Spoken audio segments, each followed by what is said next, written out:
We're looking at pain as too one-dimensional. We're not actually going in and asking the person why that hurts. We have to remember our mental health plays into how well do we move. What I learned was that I love puzzles. When I got out of logistics and started going into medicine and studying more about what makes people tick, what makes people move. People become the biggest puzzle ever because no one person's the same. You go see a therapist, you sit on a chair and you talk about your mental health. You don't move. Where do we connect the mental with the physical? If I would give people puzzles to do themselves, finding what moves you could be anything. And that's the same as the cube. The cube is a koan. The cube is a riddle you can't solve because there are no rules, there are no rights and wrongs, and you can do anything you want.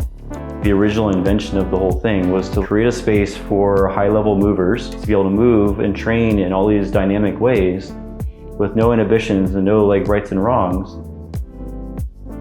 The cube helps me turn my brain off and helps me stop thinking about the 5 million things I have going on. It helps you to be more centered in the moment. So it's basically forcing you to enter a flow state in order to actually be totally immersed in what you're doing. Been to a bunch of different PTs. The last one that I was seeing was really, really good. Things weren't quite coming together. And he's like, I've sent people to this guy before, kind of with issues like yours.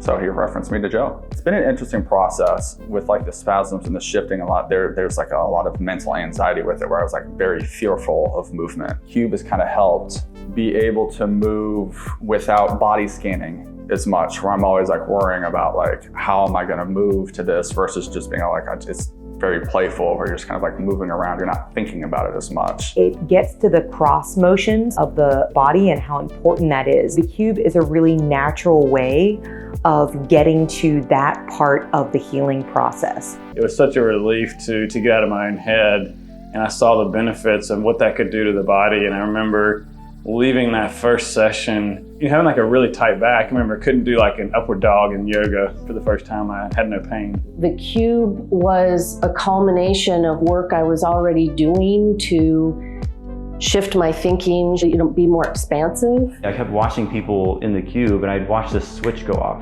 And that switch is what I was chasing. It's not about what thing moves, it's about how you move. Helping you figure out what is the limitation that's holding you back from being all of you. We'll never eradicate pain.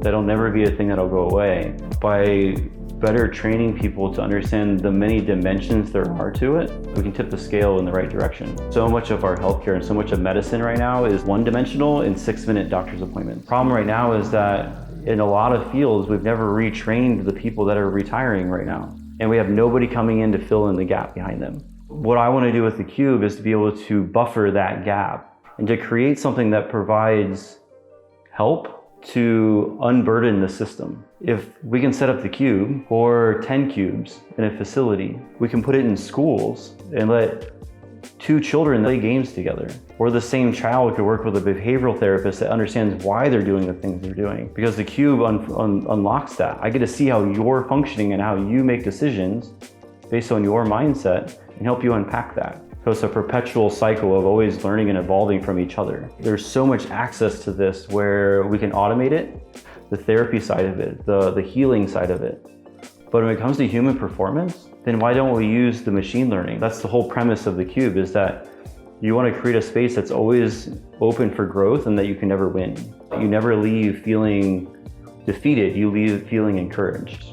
From a professional standpoint, I can't find any reason why you wouldn't want to get involved and move. This type of philosophy helps the overall health and wellness of individuals, which then translates to society as a whole. I guess I would just encourage someone to go see what they get out of it and if it resonates for them, because I think there's a whole lot of opportunity there. It's really hard to find someone who can look through many, many layers at once. I mean, I've been to many healthcare providers over the years and some excellent ones.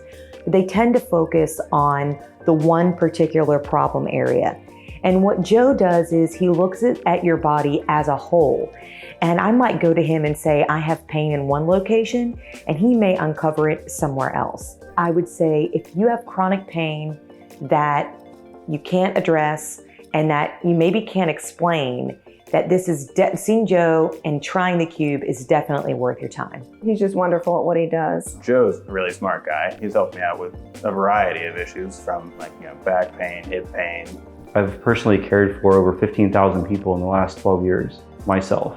Have all of these scientists and researchers to support what I'm doing. I know what I'm doing works. And right now I want to prove that. And right now I want to move forward and be able to afford the research, start collecting that data, start collecting biometrics and prove what we're doing is actually happening and go from helping 20 people to 20 million people. You can learn more about Move at our website at movetherapy.org. You can also look for me on socials at MoveTherapyNC on Instagram, Facebook, Twitter, and TikTok.